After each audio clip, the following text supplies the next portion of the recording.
Hello বন্ধুরা, কেমন আছেন সবাই? আশা করছি সবাই সুস্থ আছেন এবং ভালো আছেন। চরিত্রহীন উপন্যাসের ৭২তম পর্বে আপনাদের সকলকে স্বাগত। চলুন শুরু করা যাক। কিন্তু তাড়াতাড়ি মুছিয়া ফেলিয়া কহিল, না বেহারি, আমার দ্বারা কিছু হবে না, আমি আর তার কোনো কথাই নেই। বেহারি ঘাড় নাড়িয়া কহিল, মা বলে ডেকেছি, আমি তোমার ছেলের মতো, দোষ ঘাট তার যাই হয়ে থাক, আমি ঘাট মানছি বলিয়া বেহারি ঝুঁকিয়া পড়িয়া সরোজিনীর পায়ের ধুলা মাথায় লইয়া বলিল, কিন্তু তুমি তো আমার বাবুকে চেনো, এই বিপদের দিনে অভিমান করে তাকে মেরে ফেলতে তোমাকে তো আমি কিছুতেই দেব না মা। সরোজিনীর নিদারুণ অভিমান গলিয়া গিয়া সতীশকে ক্ষমা করিবার জন্য একবার উন্মুখ হইয়া উঠিল বটে, কিন্তু সঙ্গে সঙ্গেই বুড়ার মুখে সাবিত্রীর সমস্ত প্রসঙ্গ মনে পড়িয়া তাহার বিগলিত চিত্ত চোখের পলকে পুনরায় শুকাইয়া কাঠ হইয়া উঠিল। সে ঘাড় নাড়িয়া শান্ত কঠোর স্বরে কহিল, না বেহারি, তুমি ভয় করো না, সাবিত্রী এসে পড়লেই আবার সব ঠিক হয়ে যাবে, কিন্তু আমাকে দিয়ে তোমাদের কোনো উপকার হবে না। এই নিষ্ঠুর প্রত্যুত্তরের জন্য বেহারি একেবারেই প্রস্তুত ছিল না। তাহার নিজের সর্বজয়ী ভালোবাসার কাছে এই শুষ্ক কণ্ঠস্বর এমন কঠিন হইয়া বাজিল যে সে কিছুক্ষণের জন্য বিহলের মতো শুধু চাহিয়া রহিল। তারপরে আর কথাটি না বলিয়া আর একবার প্রণাম করিয়া বাহির হইয়া গেল। যক্ষারোগগ্রস্ত স্ত্রীকে লইয়া উপেন্দ্র মাস ৬ নৈনিতালে বাস করিয়া মাত্র কয়েকদিন হইল বক্সারে ফিরিয়া আসিয়াছে। এটা সুরবালার শেষ ইচ্ছা। যেদিন সন্ধ্যার পর স্নিগ্ধ দীপালোকের পানে অনেকক্ষণ চুপ করিয়া চাহিয়া থাকিয়া এই পরলোকের যাত্রীটি ধীরে ধীরে স্বামীর হাতের উপর ডান হাতটি রাখিয়া বলিল, তোমার কথায় আর কখনো কোনোদিন সন্দেহ হয় না। আজ আমাকে একটি কথা সত্যি করে বলবে, ভুলবে না বলো? উপেন্দ্র মুমূর্ষু স্ত্রীর মুখের উপর ঝুঁকিয়া পড়িয়া কহিল, কি কথা পশু? সুরবালা মুহূর্তকাল নীরব থাকিয়া বলিল, তোমাকে আমি আবার পাব তো? উপেন্দ্র স্ত্রীর কপালের উপর হইতে রুক্ষ চুলগুলি সরাইয়া দিয়া শান্ত দৃঢ়স্বরে কহিল, পাবে বই কি? আচ্ছা, কতদিনে পাব? আমি তো শিগগির চললুম, কিন্তু ততদিন কোথায় তোমার জন্য বসে থাকব? স্বর্গে থাকবে, সেখান থেকে আমাকে সর্বদাই দেখতে পাবে। কিন্তু একলাটি কেমন করে থাকবো আমি? আচ্ছা, ডাক্তারে জবাব দিয়েই দিয়েছে, এমন কোনো ওষুধ নেই যাতে আমি বাঁচি। আমি গেলে তোমার হয়তো কত কষ্টই হবে। এক ফোঁটা চোখের জল উপেন্দ্র কোনো মতেই সামলাইতে পারিল না, টপ করিয়া সুরবালার কপালের উপর ঝরিয়া পড়িল। সমস্ত হৃদয়টা তাহার মথিত করিয়া নালিশ ধ্বনিয়া উঠিল, ভগবান, স্বামীর বুকে এত বড় ভালোবাসাই শুধু দিলে, কিন্তু এতটুকু শক্তি দিলে না যে স্নেহাস্পদটিকে সে একটা দিনও বেশি ধরিয়া রাখে। সুরবালা শীর্ণ হাতখানি তুলিয়া স্বামীর চোখ মুছাইয়া দিয়া বলিল, তোমার কান্না আমি সইতে পারি নে, আমার আর একটা কথা রাখবে? উপেন্দ্র ঘাড় নাড়িয়া বলিল, রাখব। সুরবালা কহিল, তাহলে আমার ছোট বোন শচীর সঙ্গে ছোট ঠাকুরপোর বিয়ে দিও। আমি অনেক দিন তাকে দেখিনি, ২-৪ দিনে পড়ার এমন কি ক্ষতি হবে?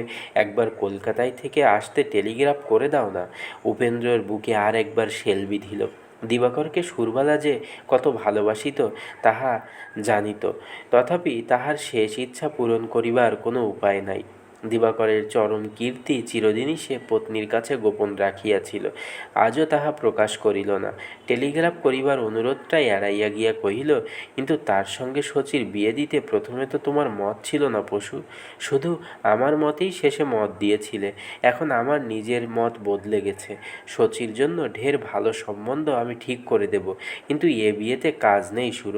সুরবালা বলিল, না, সে হবে না, ছোট ঠাকুরপোর সঙ্গেই শচীর বিয়ে দিও। উপেন্দ্র একটু আশ্চর্য হইয়া বলিল, কেন বলো তো? সুরবালা কহিল, তার মুখ দেখে তুমি কোনোদিন আর আমাদের পর হাতে হতে পারবে না, তাছাড়া সে বাড়িতে থাকলে তোমাকে দেখতে পারবে। উপেন্দ্র অন্যমনস্কের মতো কহিল, আচ্ছা, যদি অসম্ভব না হয় দেব। ইহার ৩ দিন পরে খবর পাইয়া উপেন্দ্রর নিষেধ সত্ত্বেও মহেশ্বরী আসিয়া পড়িলেন। সুরবালা তাহার কোলের উপর মাথা রাখিয়া কহিল, আমি গেলে ওর উপরে একটু দৃষ্টি রেখো দিদি, আমি তো জানি উনি আর কখনো বিয়ে করবেন না, কিন্তু ভারী কষ্ট হবে। তোমরা সবাই ওকে দেখো, তোমাদের কাছে এই আমার শেষ মিনতি। বলিয়া তাহার চোখ দিয়া জল পড়িতে লাগিল। মহেশ্বরী তাহার বুকের উপর উপুড় হইয়া পড়িয়া কাঁদিয়া উঠিলেন, কিন্তু মুখ দিয়ে একটা কথাও উচ্চারণ করিতে পারিলেন না। এমনই করিয়া আরও 4-5 দিন কাটিল। তাহার পর একদিন সকালে স্বামীর কোলের উপর মাথা রাখিয়া সমস্ত পাড়াটা শোকের সাগরে মগ্ন করিয়া দিয়া সতীসাধ্যী স্বর্গে চলিয়া গেল। উপেন্দ্র শান্ত স্থিরভাবে পত্নীর শেষ কর্তব্য সমাপন করিয়া মহেশ্বরীকে লইয়া বাড়ি ফিরিয়া আসিলেন। উপেন্দ্রর পিতা শিবপ্রসাদবাবু পুত্রের জন্য অত্যন্ত উৎকণ্ঠিত হইয়াছিলেন, কিন্তু এখন ছেলের মুখ দেখিয়া অনেকটা আশ্বস্ত হইলেন। মনে মনে বলিলেন, না, যতটা ভয় পেয়েছিলাম সেরকম নয়। এমনকি তিনি অচির ভবিষ্যতে আর একটি টুকটুকে বধূ ঘরে আনিবার আশাও হৃদয়ে স্থান দিলেন। কিন্তু অন্তর্যামী বোধ করি অলক্ষ্যে থাকিয়া বৃদ্ধের জন্য সেদিন দীর্ঘ নিঃশ্বাস ফেলিলেন। দিন কয়েক পরেই উপেন্দ্রকে সামলা মাথায় দিয়া কোটে বাহির হইতে দেখিয়া শিবপ্রসাদ অত্যন্ত তৃপ্তিবোধ করিলেন। এমনকি পুলকের আতিশয্যে পুত্রকে কিছুক্ষণের জন্য কাছে ডাকিয়া সংসারের অনিত্যতা সম্বন্ধে অনেক হিত কথা শুনিয়া অবশেষে কহিলেন, উপিন, তোমাকে আর বোঝাবো কি বাবা? তুমি নিজেই সমস্ত জানো, সমস্তই বোঝো। এ সংসারে কিছুই চিরস্থায়ী নয়। আজ যা আছে কাল তা নেই, কাল যা আছে আজ তা নেই। কেউ কারো নয়, সব মিছে, সমস্তই মায়ার খেলা। কে কার? শাস্ত্রে আছে, চলমিদং সর্বং কীর্তি যশস্য স।